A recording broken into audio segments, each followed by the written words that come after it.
Buenas tardes a todos.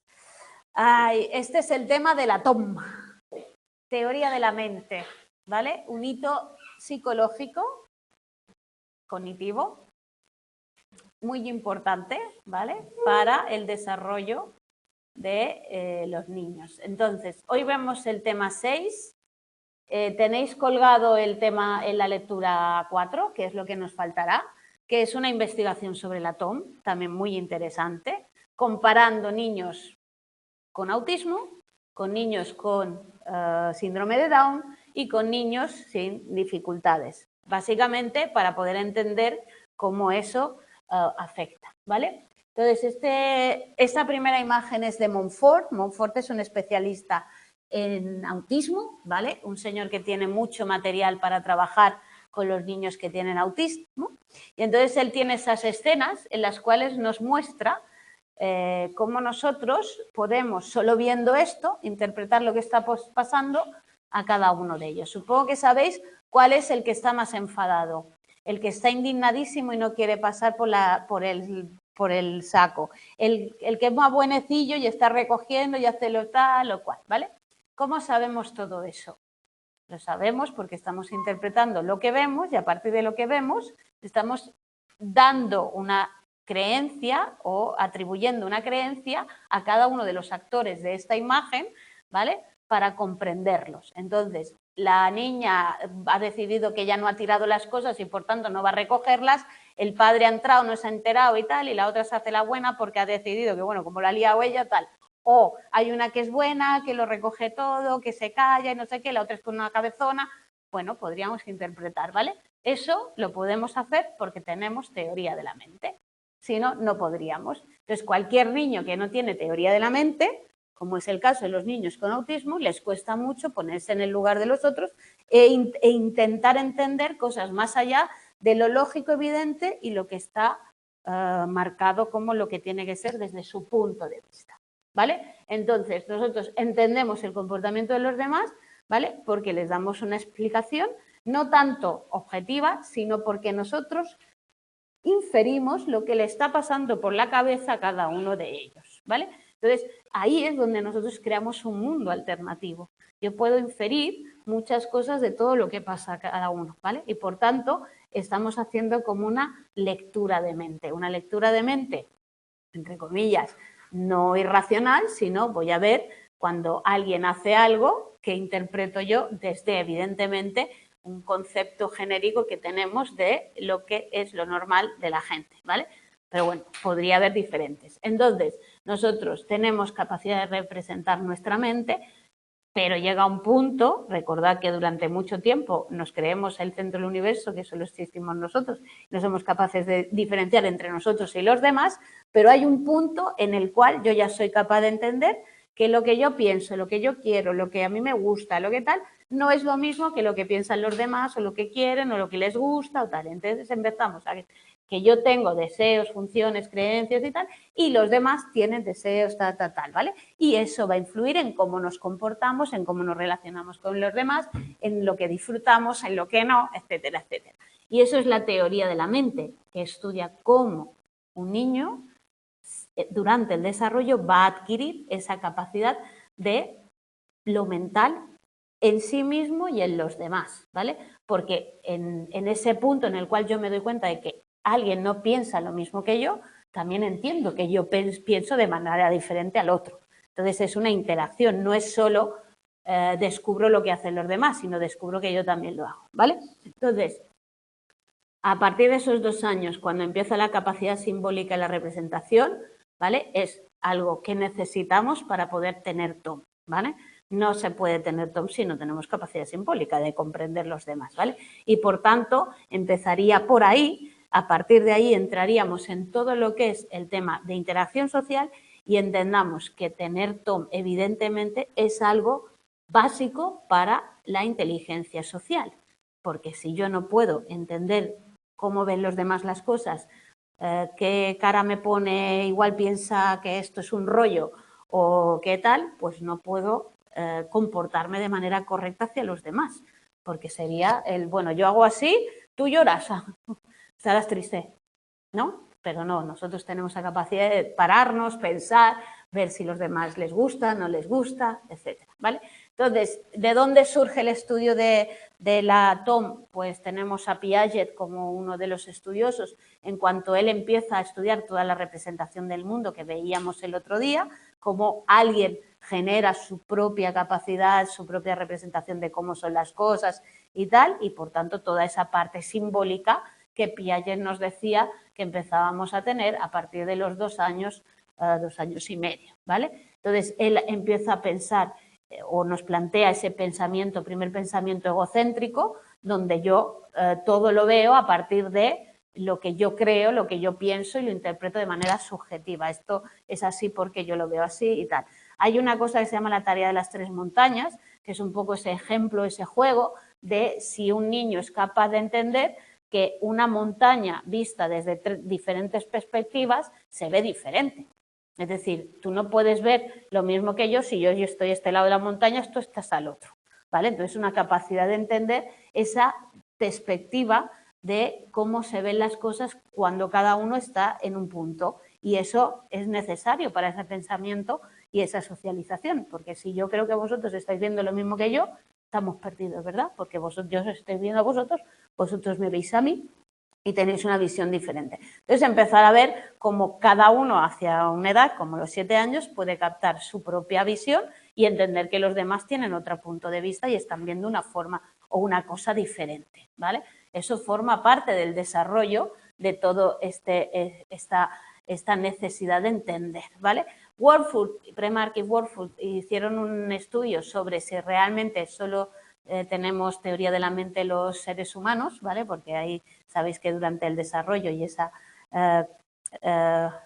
psicología comparada, donde se utilizan pues a otros animales para ver si hacían lo mismo, ¿no?, que nosotros, pues en cierta manera dijeron que sí, que habían detectado ciertos estados mentales y que eran capaces de identificar algo, lo cual pues empezó a movilizar que no, que hay solo humano y que todo es humano, ¿vale? Entonces, dime. ¿Empieza a los 2 años? Empieza la parte simbólica y de representación a los 2 años, la TOM entre los 4, ahora veremos, entre los 4 años, 4 y medio, ¿vale? O sea, lo que pasa es que para tener TOM tengo que tener capacidad simbólica, porque tengo que ver algo de otra manera, ¿vale? Entonces, estamos hablando que algo que hace que yo pueda tener TOM es que yo tenga la capacidad simbólica de representar, ¿vale? Claro, ¿qué pasa? Que los niños autistas ya tienen déficit en ese juego simbólico. Eso también lo sabemos, ¿vale? Entonces, sí, es una precursora, ¿vale? Igual que la TOM, ahora os lo cuento, pero hasta el año que viene nos toca, va a ser una precursora de la metacognición. Porque hasta que yo no soy capaz de entender mis pensamientos, mis deseos y tal, no soy capaz de autocontrolarme o de gestionar cómo conozco las cosas, cómo miro las cosas, cómo veo. Entonces, son precursores intelectualmente necesarios, ¿vale? Entonces, yo necesito eso. Y entonces, a partir de ahí, se buscó qué personas no tenían, mira, justo aquí lo pone, que si lo leyéramos, carencia total de la teoría de la mente en personas con psicopatologías como la esquizofrenia o personas con síndrome autista, donde ya no son capaces de tener esa parte simbólica y por tanto no van a ser capaces luego de atribuir estados mentales en los demás, como un precursor, ¿vale? Si ya no paso esta fase, a la siguiente no puedo pasar. Y si no paso la siguiente será la metacognición, tampoco podré pasar. Entonces, un poco esos diferentes pasos, ¿vale? Pero la toma en sí, ahora veréis, los 4, 4 y medio, empieza, ¿vale? Luego, la perspectiva evolucionista habla de el éxito y el desarrollo personal que depende de entender las dinámicas sociales y, por tanto, tendríamos que ser capaces de ajustarnos a esas dinámicas sociales. Si yo no me comporto de manera socialmente aceptable, probablemente pues tendré problemas como tenemos con personas pues que no cumplen esas normas, esas reglas, esas cosas que tenemos, ¿vale? Entonces, ¿qué es la inteligencia social? La capacidad de interactuar con los demás entendiendo quién es cada uno y cómo se comporta. Entonces, yo tengo que saber con quién me estoy relacionando y para saber con quién me estoy relacionando tengo que ser capaz de prever que está pensando de una manera, o ver su cara y saber interpretar qué puede estar pensando o tal. Y por tanto estaríamos en esa necesaria manifestación cognitiva para relacionarnos con los demás. Que yo no puedo pensar que tú estás viendo lo mismo que yo, o que sabes lo mismo que yo, que piensas lo mismo que yo, ¿vale? Y por tanto, todo eso hace que sea como una base de lo que es el conocimiento.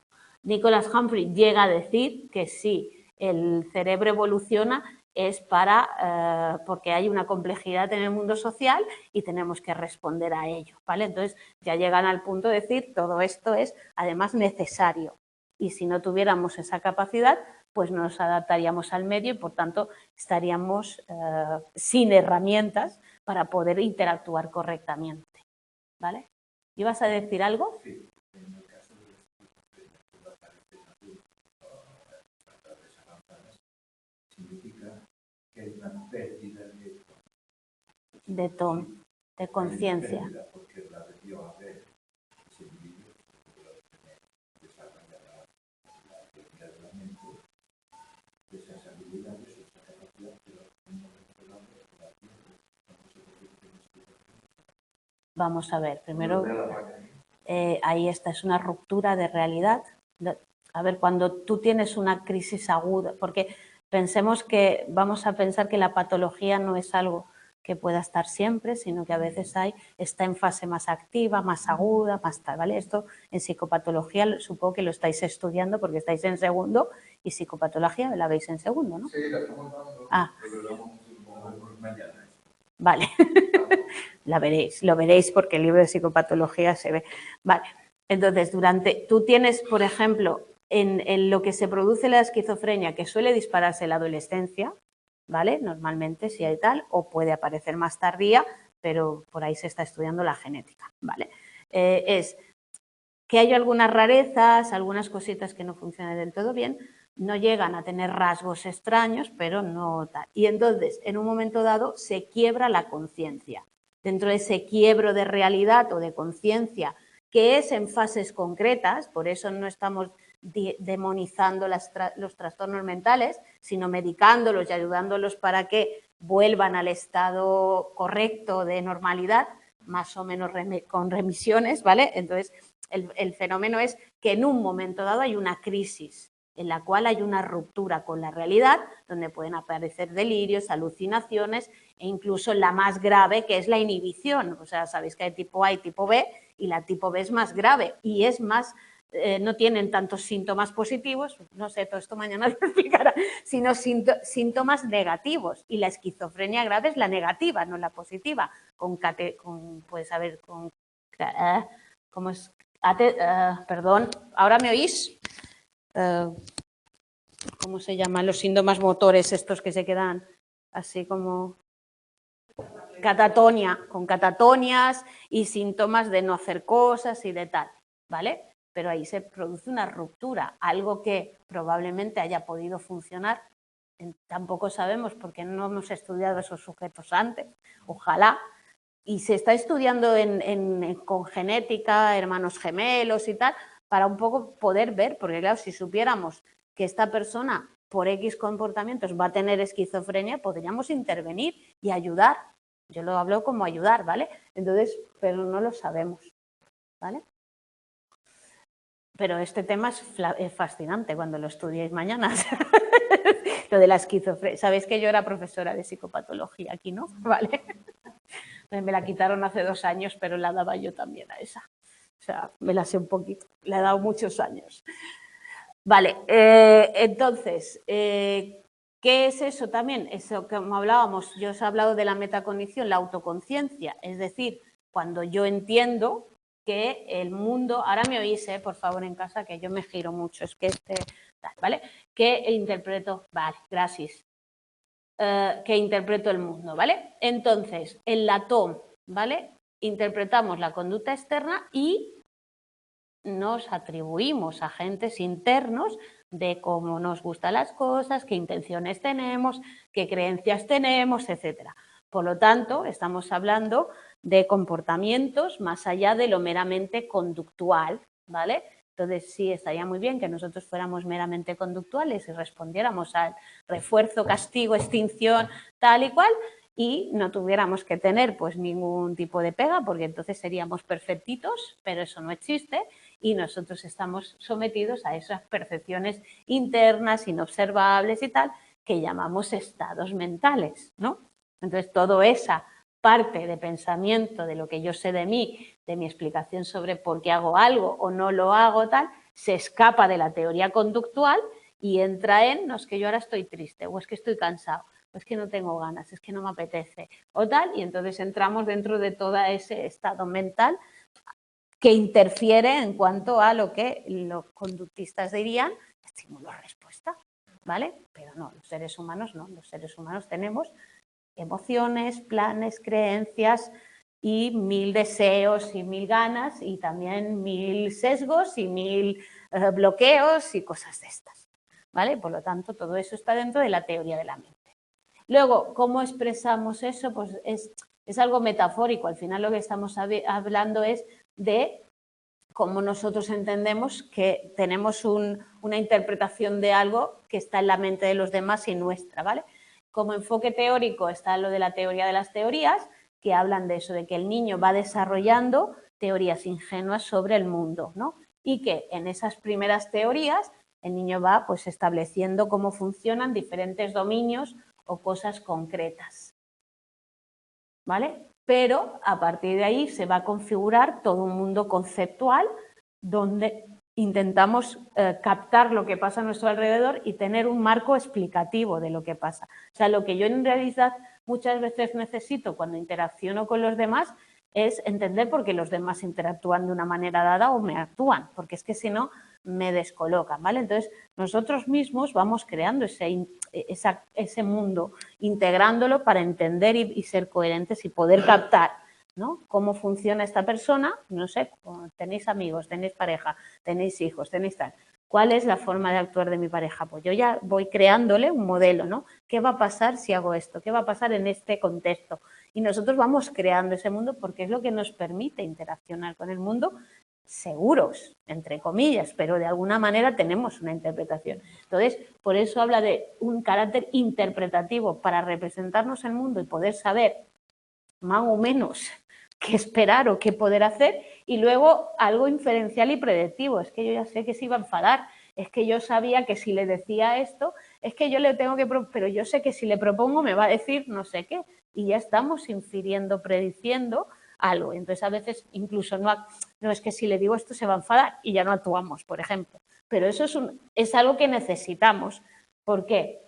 Porque si no estaríamos sometidos a un mundo demasiado poco controlado para nosotros y por tanto tendríamos un problema. Es como volver a enfrentarnos a todo. Entonces, si yo ya puedo decir, bueno, yo sé que si hago esto se va a pasar esto o predigo que tal. Luego nos pueden sorprender o no, pero muchas veces está, ¿vale? Entonces hay ese como la definición, subsistema cognitivo, volvemos, es una capacidad cognitiva, ¿vale? Que se compone de mecanismos en los cuales nosotros hacemos inferencias y que nos permiten manejar, predecir e interpretar las conductas. Es decir, yo sé que tú haces algo porque estás enfadado, o yo sé que tú me pones mala cara porque no te gusta, o yo sé, ¿sabéis? Y entonces nosotros vamos interpretando todo eso.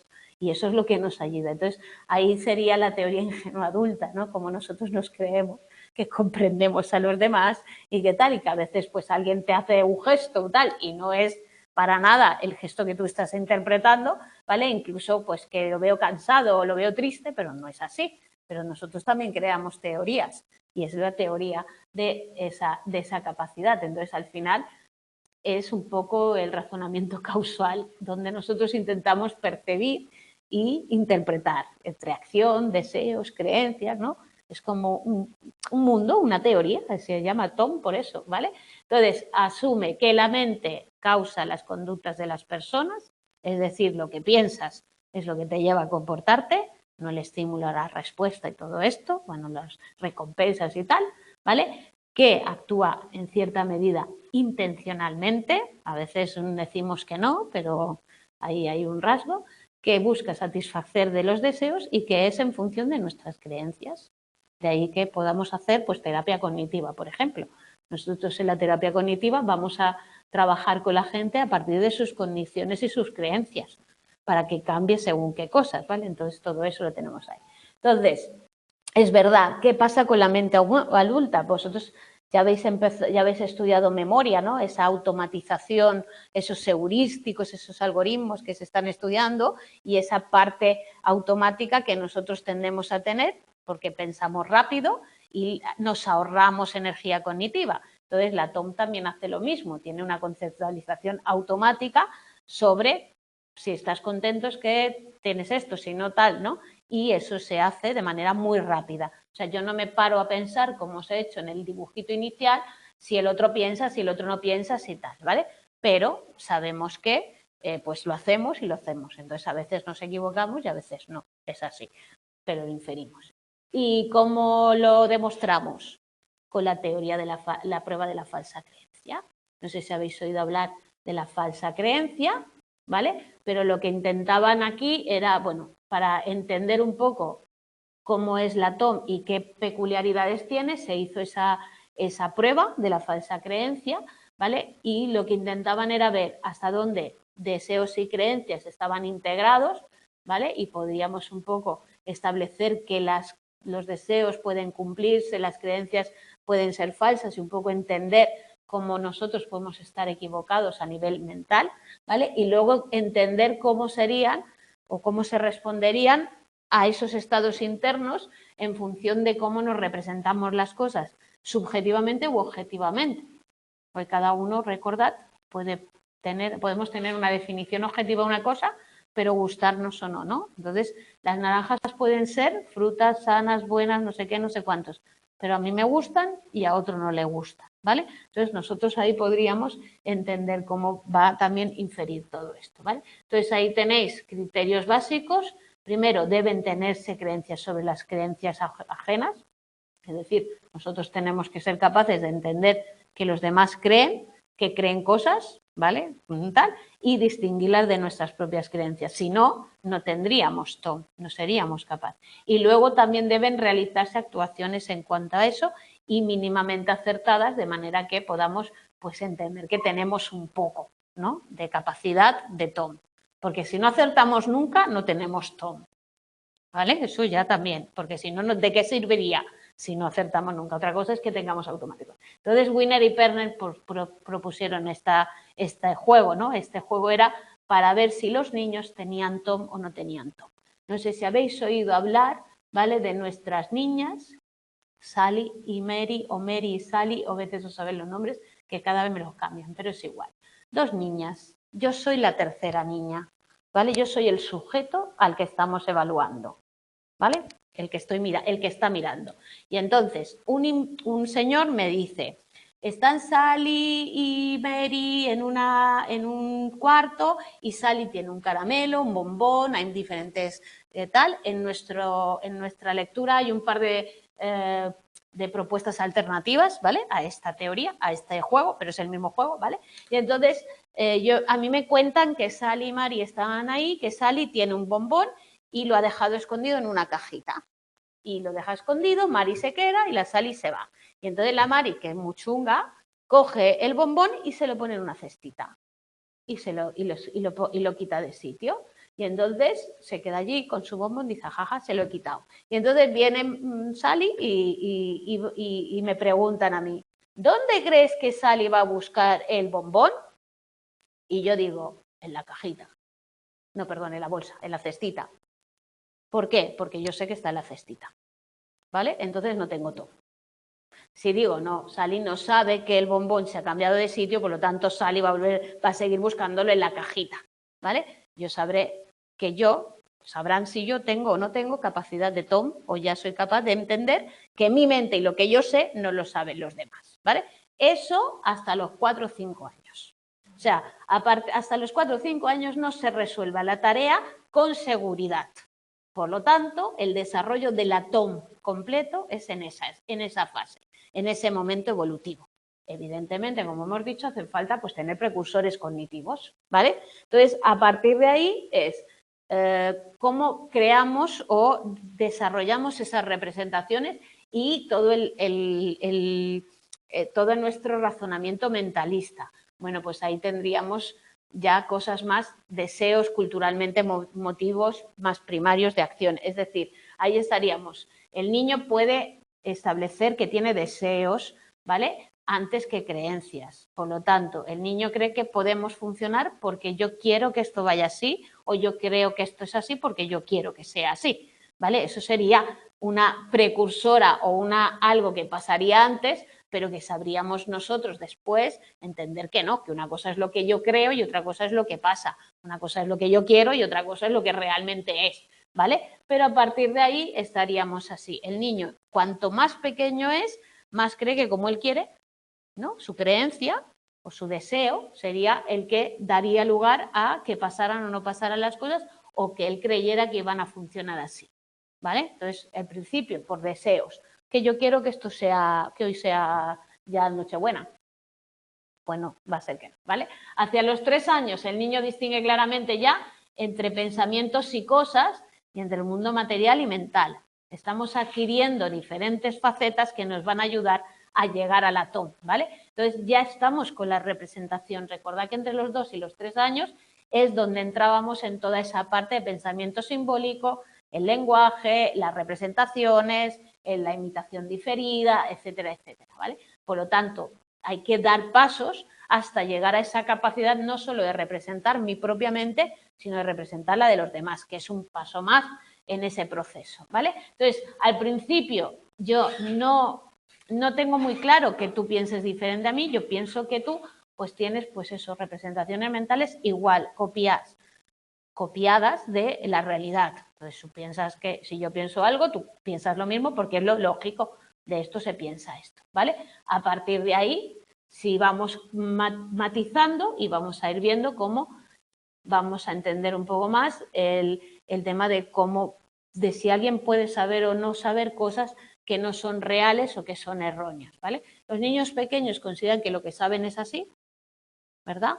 Y no tienen error, porque no existe el error. ¿Cómo voy a saber yo algo que no es real? No puedo saber, ¿no? Entonces, a partir de esos 3 años, ¿vale?, es cuando todavía no se considera el error porque no existe el error. Y seguimos desarrollando y entonces viene cuando llegamos al razonamiento causal, donde yo ya entiendo que una cosa son mis deseos y lo que hago, otra cosa es las representaciones que influyen en medio de todo eso que yo deseo hago, ¿vale? Y por tanto ya somos capaces de empezar a intuir, a crear una teoría, esa primera teoría intuitiva básica, en la cual yo empiezo a pensar que tú no vas a querer lo mismo que yo y que no me vas a dar lo que yo quiero y que lo que yo desee no va a ser exactamente lo que pase, ¿vale? Y empezamos a generar esa capacidad de explicar la conducta en términos de, bueno, tú vas a actuar como tú quieres, yo voy a actuar como yo quiero, vamos a intentar hacer cada uno lo que le convenga porque cada uno va a actuar en función de lo que piensa, cree, desea, ¿vale? Y eso, fijaos, estamos 4 o 6 años, 4 o 5, a partir de ahí ya entender todo lo demás de qué piensa este, qué piensa el otro, qué puede estar viendo, qué puede querer o qué tal, ¿vale? Entonces, ha habido estudios con eso, como hemos dicho, con la falsa creencia, y ha habido estudios con tareas indirectas no verbales, es decir, donde vamos a hacer diferentes tareas, sobre todo la falsa creencia, para ver cómo responden a esa situación en la cual el niño pues tiene que intentar representar qué le pasa al otro, qué no le pasa, ¿vale? Y por tanto ponerse en el lugar de qué mediación hay ahí en cuanto a lo que yo creo que tú vas a hacer y lo que tú haces, ¿no? Yo creo que tú estás aburrido y te vas a ir. No, pero es que tú te quedas. Algo falla, ¿no? Entonces esa es la creencia. En medio hay algo que te lleva a no hacer lo que yo creo que harías, ¿vale? Y eso es un poco esa inferencia al final, ¿vale? Entonces hay quienes hablan y critican siempre la cronología de las fases en las cuales se adquieren las cosas, ¿vale? Algunos hablan de que esa tarea que se puso de ver a los niños guardando las cosas unas dentro de otras es demasiado difícil y que puede presuponer pues entender que si la Sal y que si la Mar y que si una se va, que si la otra entra, que no sé qué, podría ser muy difícil, ¿vale? Entonces podría ser más un fallo siempre de comprensión que de acción o de capacidad de resolver, ¿vale?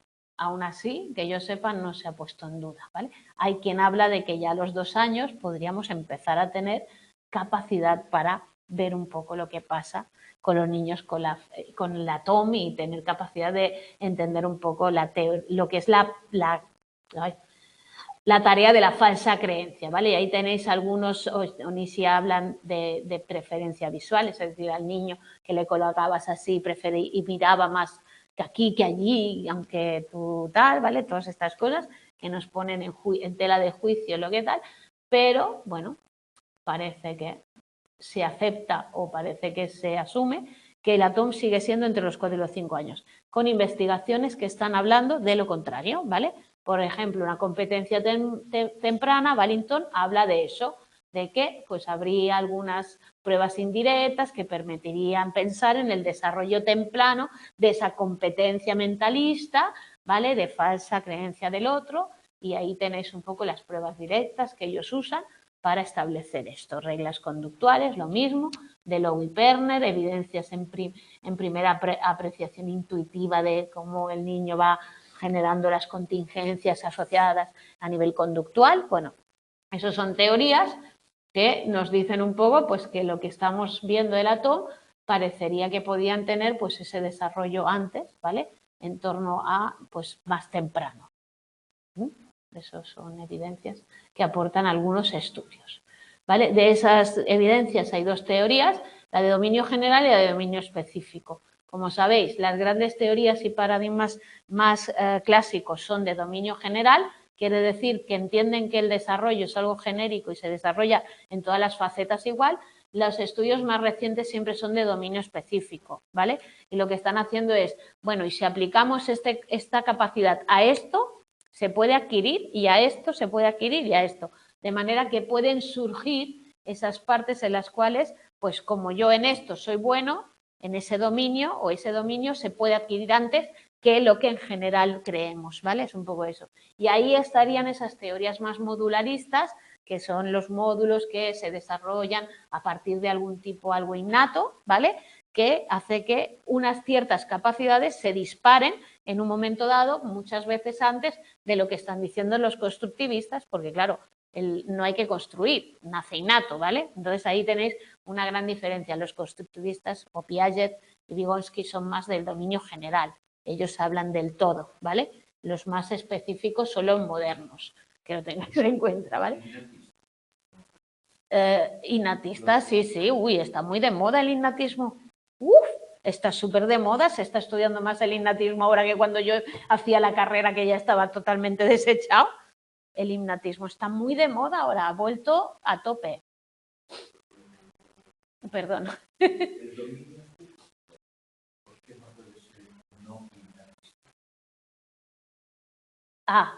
puede ser no innatista? Porque el dominio específico lo que habla es de un módulo que tú tienes en tu cerebro con algo innato que en un momento dado de tu vida se dispara y se pone en marcha, pero ya viene programado, es un módulo específico de dominio de algo, ¿vale? Como el módulo específico del lenguaje.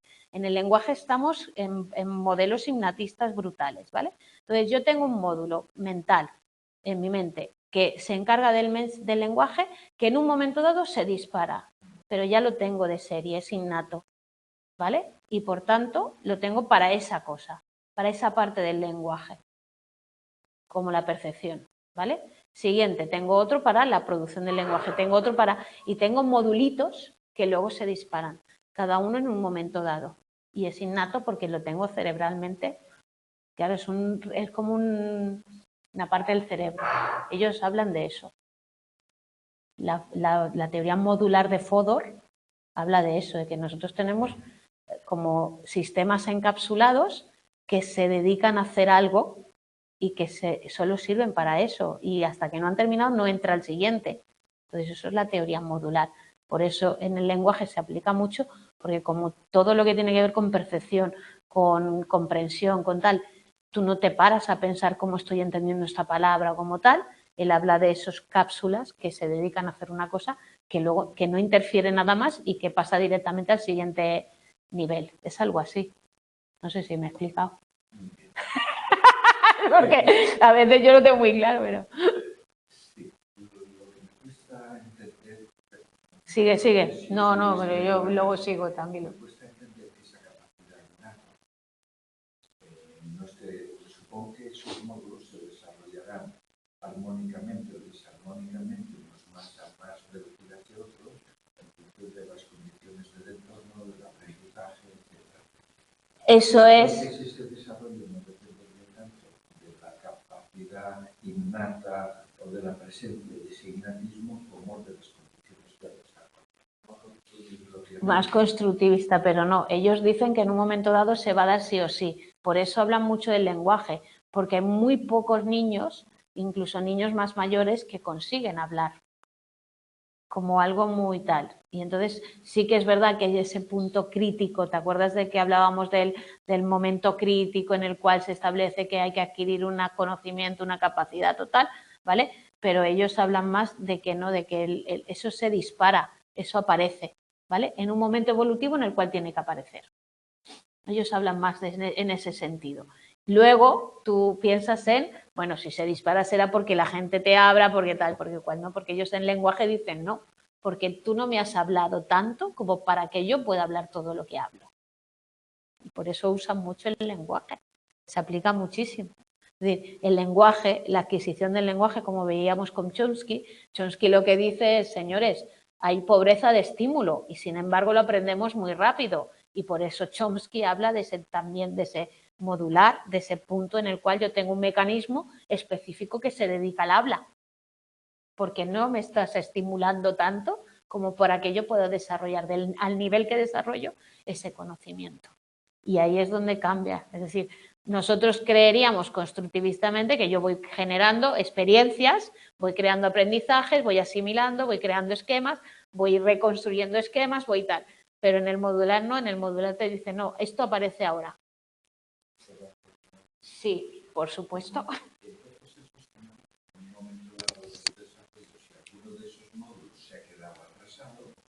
No se debe tanto a las condiciones del entorno como a la capacidad genético, innata, claro. Genética de ahí estaría.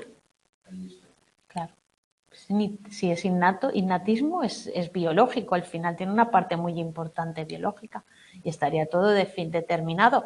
A ver, no tenemos que llamarnos a engaño. El autismo, la esquizofrenia, son cosas que tienen un daño genético y un daño, a pesar de que se esté investigando y todavía no se sepa y tal, nadie duda de que haya algo ahí genéticamente que se dispare o no, o tal.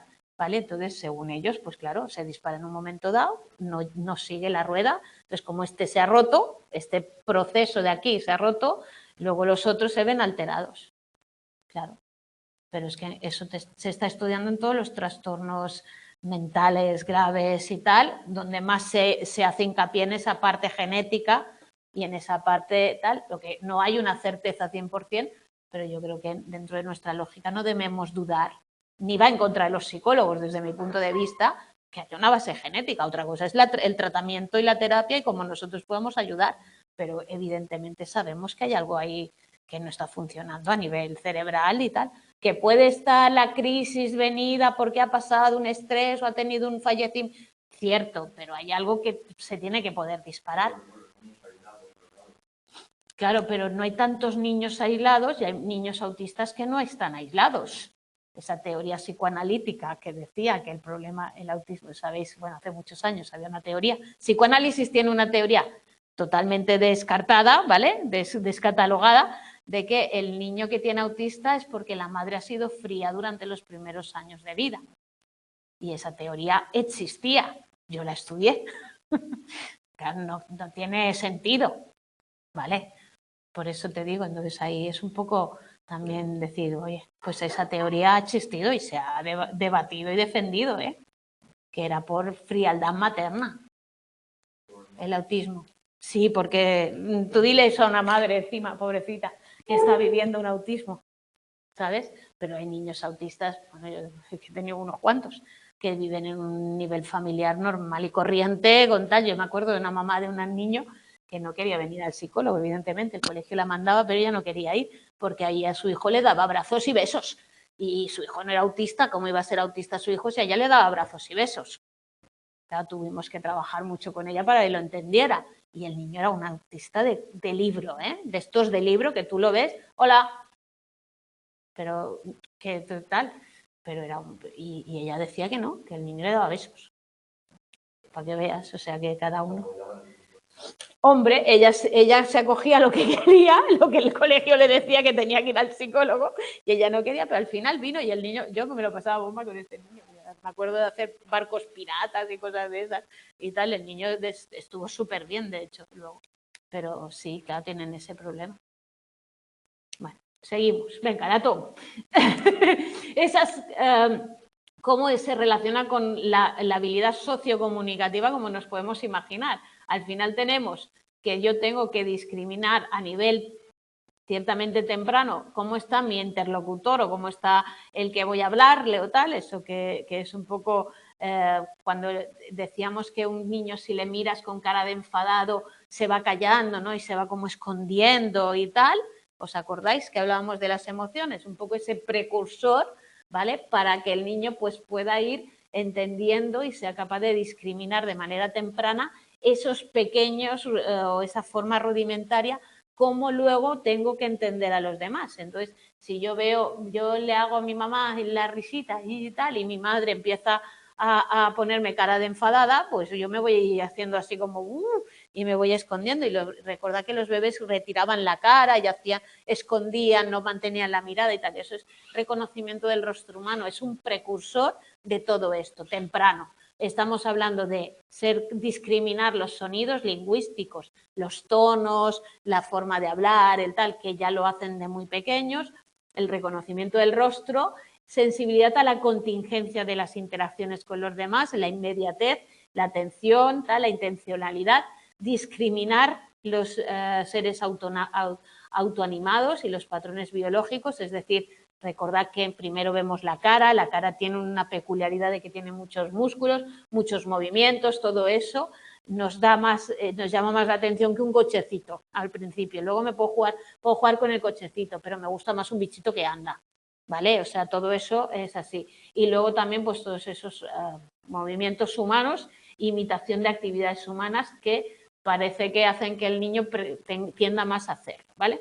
Y luego está la intencionalidad, ¿no? Ahí estamos también que la TOM es considerado pues esa capacidad o comprensión de cuando yo hago algo porque quiero algo, la intención, ¿no? En ese plano conductual, por un lado, porque yo estoy persiguiendo algo, ¿vale? Entonces, cuando yo te veo que tú estás haciendo no sé qué, porque te veo que vas para allá y tal, digo, uy, este va a hacer algo. Entonces, yo veo intencionalidad y soy capaz de interpretar tu conducta y entender que estás haciendo algo por algo, ¿vale? Esa búsqueda o esa teleología es la finalidad, el que todo lo que hacemos tiene alguna intención, ¿no? Al final es un poco esa idea. Y luego la representación de esa intencionalidad, donde yo voy viendo, ¿vale? Esos diferentes matices mentales que me permiten entender cuál es tu intención o qué pretendes o qué quieres hacer. Claro, un niño que no tiene la capacidad de entender a dónde vas o qué quieres conseguir, a ese le puedes engañar, ¿vale? De hecho, no se entienden, pues los niños con dificultades en este tipo de temas no van a entender las mentiras, la ironía o según qué tipo de frases hechas, ¿no? Como lo de me van a abrir la cabeza, os he contado el me van a abrir la cabeza. Vamos a ir al médico, yo tengo un chico, he tenido toda mi vida un niño con autismo extraño, nadie lo diagnosticaba y tal, y al final lo diagnosticamos casi porque la profesora nos pedía y tal, pero algunas conductas clavadas en autismo y otras menos. Era muy inteligente, tenía un CIMO alto y creíamos que lo compensaba y nos engañaba, pero bueno, es igual, total. Que yo lo tenía en clínica y un día decidimos mandarlo al psiquiatra a que ya hiciera el diagnóstico, pero ya llevaba muchos años conmigo, o sea, ya estábamos trabajando siempre y tal. Y entonces llego al psiquiatra porque, claro, hoy no te aceptan tu diagnóstico, hay que pasar por la unidad de salud mental para que certifiquen que tú estás poniendo un trastorno de este talante. Los psiquiatras te dicen, bueno, la psicóloga te está diciendo esto, pero yo tengo que confirmarlo, ¿vale? Bueno, fue a confirmarlo y total, que el padre le dijo al niño que le iban a mirar la cabeza. Y lo tendrías que ver, es un niño que habla todo el rato, es un Asperger raro y habla todo el rato y es súper así, no sé qué y tal, muy noblote, muy buen tío, y sus padres han trabajado con él toda su vida. Y entonces llegó allí y callado y con la mirada para abajo. Y los padres flipando, ¿no? Y no habla. Y el niño así, tal. Y entonces los padres alucinados, porque hablaría con un muerto, es que tal. Y entonces de repente tal, y es que claro, me van a mirar la cabeza y yo no quiero que me abran la cabeza. Esta señora me va a mirar la cabeza, significa que me la va a abrir, literalmente, claro. Nosotros a veces olvidamos, porque el niño tiene mucha capacidad y hemos trabajado muchísimo y además entendía las cosas y tal. Yo, el día que le dije te meteré, iba y digo, uy, esto no lo ha entendido, esta no la ha entendido porque me puso una cara.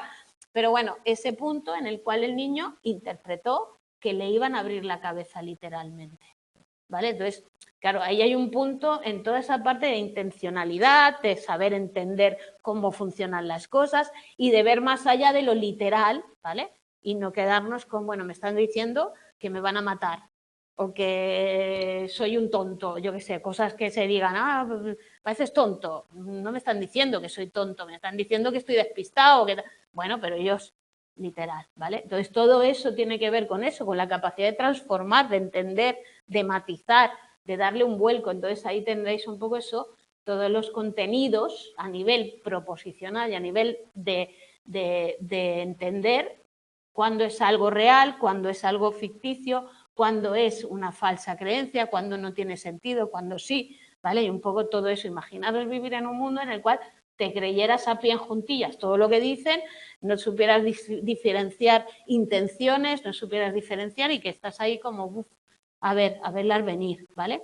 Entonces todo eso también tiene que ver con el TOM, tiene que ver la visión de las caras, tiene que ver el interpretar, tiene que ver la comunicación verbal porque tiene todo lo que tiene la intencionalidad de la comunicación. No nos comunicamos a nivel de lenguaje con palabras sueltas, nos comunicamos con intenciones, con tonos, con subidas, con volumen, con gestos, con tal. Entonces, cuando uno se cree a pies juntillas que me han dicho esto o me creo directamente y no soy capaz de entender el matiz, entonces estoy interpretando literalmente y eso forma parte de la TOM también. Es decir, esa incapacidad para entender que algo va más allá, que me estás guiñando el ojo o que me estás haciendo no sé qué. Por ejemplo, lo de guiñar el ojo, cuando les enseñas a guiñar el ojo y entonces te dicen alguna barbaridad, como eres muy fea y te hacen así. Como te estoy enseñando que yo ya he entendido que te tengo que guiñar el ojo para que tú entiendas cuál es mi intención de tal, ¿vale? Claro, ellos no saben, tú les enseñas, ¿vale? Entonces todo eso viene con esto. Lo que se quiere decir, lo que se dice, hasta dónde el mensaje realmente está siendo el que yo quiero dar, como yo lo quiero dar y se recibe como yo quiero. ¿Qué pasa? En la comunicación verbal, interacción directa, es fácil ver las caras de los demás y decir, no me están entendiendo, ¿vale? Pero hoy en día la comunicación no verbal lo tenemos muy mal porque el WhatsApp no se interpreta, bueno, se interpreta mal normalmente. Hay mucha falta de esa comunicación verbal. Entonces eso es otro límite. Es decir, yo tengo que intuir que tú me estás diciendo que haga no sé qué, pues tal, pues ahora lo estamos convirtiendo y estamos perdiendo información de esa que nos ayuda a interpretar. Lo sabéis que la gente desde que tiene WhatsApp se discute más. Lo sabéis, ¿no? Sobre todo si mantiene conversaciones por WhatsApp, como hacen los jóvenes. Pues en terapia yo les he prohibido a muchas parejas, no se pueden tener conversaciones por WhatsApp, no se pueden. No sé si, claro, yo tampoco soy muy de WhatsApp, pero líos que hay de malentendido, claro, no hay. Y toda la parte, todo el matiz interpretativo parte de mí, no de ti. Yo he escuchado que los adolescentes se habían perdido muchas habilidades sociales y pueden tener conversaciones muy buenas por WhatsApp. Sí. Y luego personalmente no sabéis resolver un problema. Sí, pero esas conversaciones muy buenas depende de la interpretación. Y cuando empiezan las emociones o según qué tipo de intereses o según qué tipo de factores emocionales, la hemos liado. Las parejas se pelean muchísimo por WhatsApp. sobre todo las que tienen la tendencia a mantener conversaciones por WhatsApp. Y tú dices, ¿por qué habláis por WhatsApp? Queda por WhatsApp, dite algo por WhatsApp, tal, pero no mantengas una conversación sobre lo que tú me has dicho. Yo que leo muchos WhatsApps, pero que me dan los pacientes, os juro que es, bueno, lo estás interpretando tú. Yo lo leo y no veo lo mismo que tú me estás. Mira cómo me quiere engañar porque tal, y tú lees aquello y dices, pues yo, hija mía, porque tú me lo dices, ¿vale? Y eso tiene que ver con todo esto también. Por eso el lenguaje también es importante en este tema. Estamos hablando de cómo yo, a partir de lo que no veo ya, o sea, no te veo, no sé cómo hablas, no sé el tono, no sé nada, interpreto lo que tú estás diciendo por escrito. Y a veces mal dicho, porque escribimos rápido. No es pensado como un mail que piensas, a ver, ¿vale? Entonces, todo eso estamos volviendo a esa dificultad de ver un poco esa parte mental involucrada, porque yo estoy viendo, no te estoy viendo, no sé de qué infiero. Porque si yo veo una imagen como la que hemos visto de la niña con el brazo así, estoy infiriendo de su postura corporal. Pero, ¿y si no lo veo, de qué infiero? Si estoy hablando contigo de tu tono, de tus miradas, pero ¿y si no, de qué infiero? ¿Cómo interpreto qué estás sintiendo tú o qué estás pensando? ¿Cuál es tu creencia? ¿Cuál es tu deseo? ¿Cómo interpreto? Lo perdemos. En contra del WhatsApp. No es broma que he prohibido el WhatsApp en según qué temas, porque es conflictivo, ¿no? Lo siguiente, ¿eh? Lo leí el otro día y que las entrevistas de trabajo están perdiendo opciones. Lo leí el otro día, que se han vuelto tal, sí, pero tal cual, ¿eh? O sea, han entrado en el mundo que solo se... Yo tengo casos, ¿eh? Que yo llamo por teléfono a un paciente porque le tengo que cambiar la hora y tal, no me contesta y al cabo de un rato me manda un WhatsApp. Y le escribo un WhatsApp y me pone, vale. Y tú dices, pero serás tú pardal y tú sabes que soy yo, no es otro. O sea, sabes que soy Pilar, ¿verdad? Pero bueno, sí pasa. Venga, la TOM, postulado un desarrollo muy temprano de mecanismos innatos de dominio específico, como hemos visto en esas teorías de dominio específico. La TOM como un concepto más genérico de dominio general, estudiado desde las teorías más clásicas o más tal, ¿vale? Entonces, luego tendríamos una tercera vía que hablaría de esa parte afectiva emocional frente a lo cognitivo, donde esas capacidades más intersubjetivas o introspectivas estarían dadas por la parte emocional, ¿vale? Sería como la primera postulación, la segunda postulación y una alternativa intermedia que sería un poco esa parte emocional. Modularistas, vamos a el tema del módulo modular de Fodor. Tom se asienta en un módulo específico con unas estructuras y mecanismos que están prefijados de manera innata en el cerebro, que siguen una pauta del desarrollo que en un momento en esa maduración neuronal se van a producir y eso va a hacer que tengamos la capacidad de empezar a tener esa TOM o teoría de la mente y poder ponernos en el lugar de los demás y entender esto y tal, ¿vale? Entonces ahí tendréis la teoría de Leslie, también una teoría de la TOM, ¿vale? Que habla de ese desarrollo temprano de las capacidades mentalistas y de representación y para ella con una representación secundaria que iría más allá de esa primaria del mundo y sería la mental. Es decir, tendríamos una representación primaria que sería lo que vamos viendo del mundo y nos vamos creando y luego pues la segunda que sería yo ya soy capaz no solo de representar cosas, objetos y cosas que veo, sino de representar pensamientos, imágenes y cosas que pasan, ¿vale? Ahí estaría en que hay un procesador, un selector procesador, un selección, ¿vale?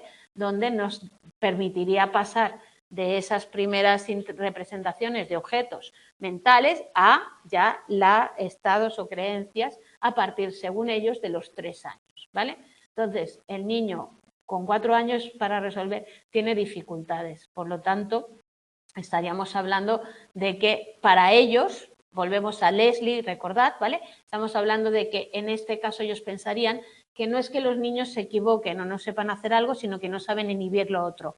¿Os acordáis de la teoría de la permanencia del objeto? Que nos decía que no es que los niños no puedan elegir el objeto cuando le hemos cambiado delante de sus narices, sino que tienen un control inhibitorio todavía no desarrollado y no pueden controlar la parte motora de mirar hacia un lado o hacia otro, pues aquí volvemos a lo mismo y entramos en ese, pues esa falta de inhibición, no por ello, o sea, siempre estamos en esas teorías, recordad, los signatistas que nos van a decir que eso se desarrolla antes, ¿vale? Que se puede desarrollar, mientras se puede aplicar en un dominio concreto, ya se ha desarrollado, ¿vale? Los generalistas nos van a decir que no, que hasta los 4 o 5 años no se desarrolla, ¿vale? De momento ganan los generalistas, estos no han podido demostrar mucha cosa, ¿vale? Pero están en ello, yo supongo que algún día pues todo cambia.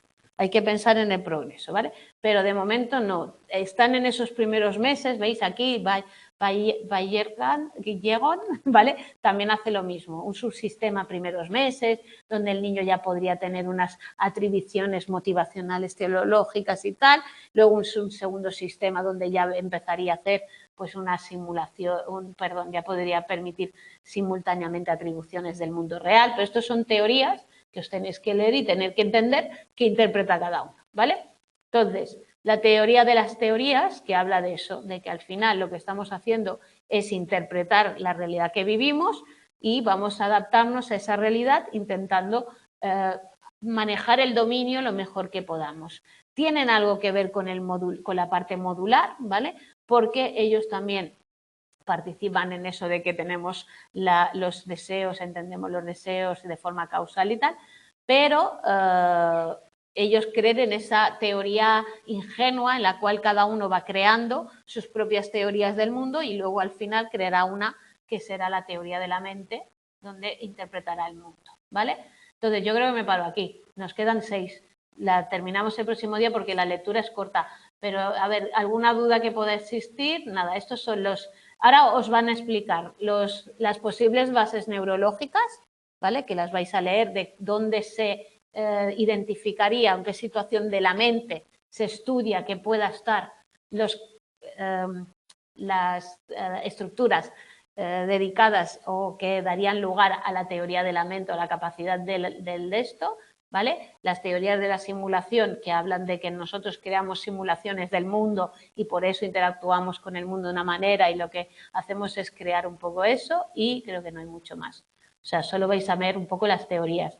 Teorías de la teoría y teorías de la simulación y bases neurológicas, ¿vale? No es que quede mucho más. Mientras entendéis el concepto y entendáis la diferencia entre unas y otras, general o modularista, ¿vale? Luego es un poco recordar qué dice cada uno dentro de esas líneas.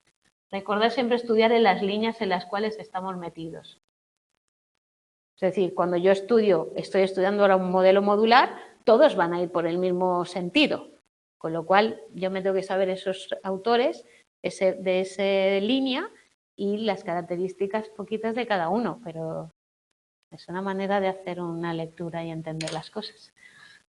Nos vemos después de Navidad. Feliz Navidad a todos, feliz año, que estudiéis mucho, que empecéis muy bien. Y nada, y si alguien me ha mandado la PEC, el jueves me pongo a corregir como una loca y si alguien me la tiene que mandar, que me la vaya mandando. Yo espero estas Navidades estar al quite y corregiros a todos. Vale, feliz Navidad.